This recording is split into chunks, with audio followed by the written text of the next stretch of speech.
Well, apparently that's the program, right? So we come to the acknowledgements part of the thing.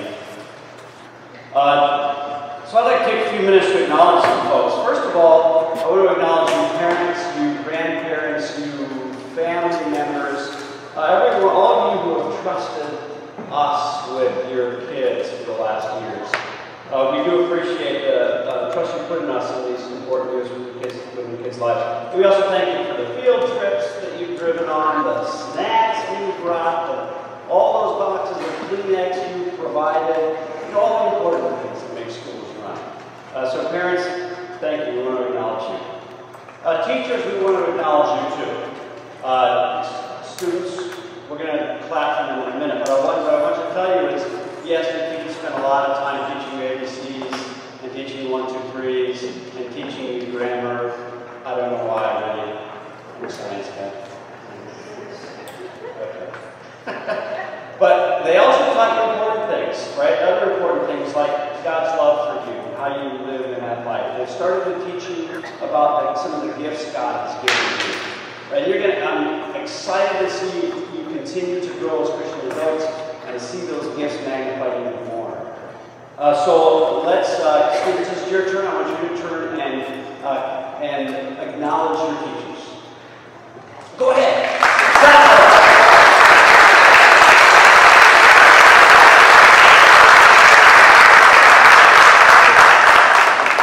Really quickly, I want to acknowledge some board members. If you're a board member, would you stand up? I know we have a couple of these in the audience today.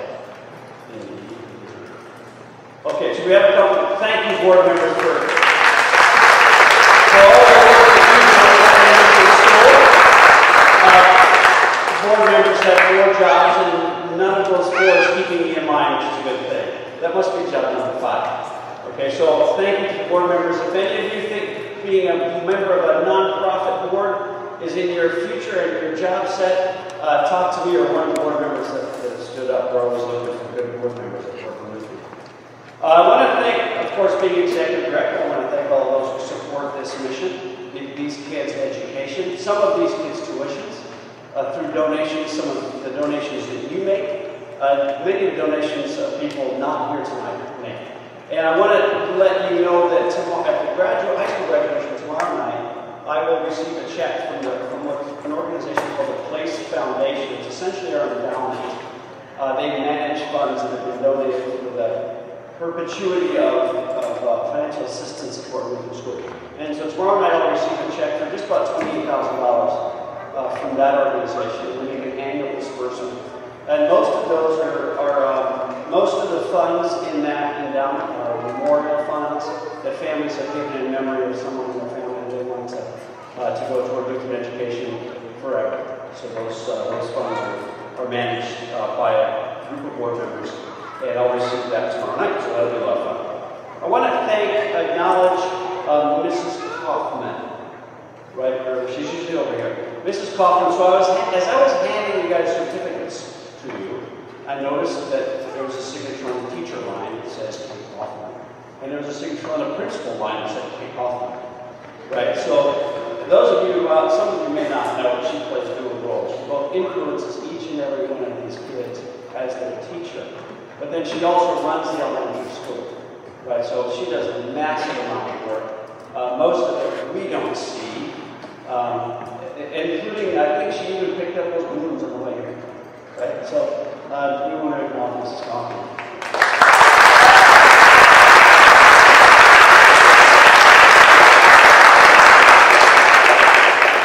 And finally, I want to acknowledge the kids here tonight for putting up with me for at least the past couple years.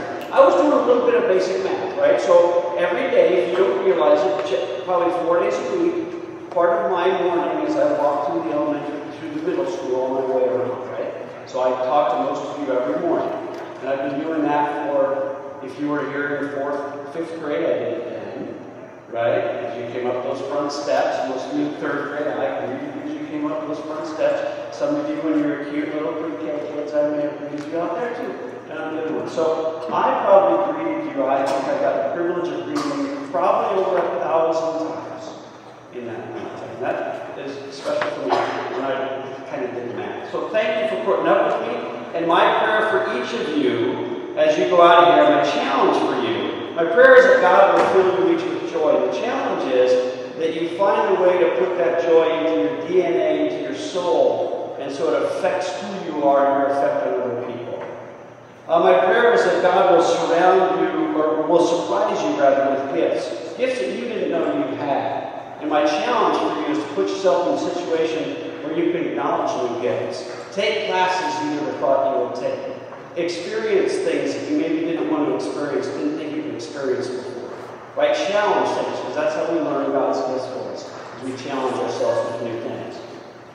I pray that God will give you confidence to learn about the world you're in and your place in that world. You're entering a really exciting time. High school and on past high school is an amazing time because you're starting to become an adult and starting to learn what gifts God has given you and how you can affect other people with those gifts. So those are my challenges for you. That's my prayer for you. Can I have them in? You guys come in? Okay.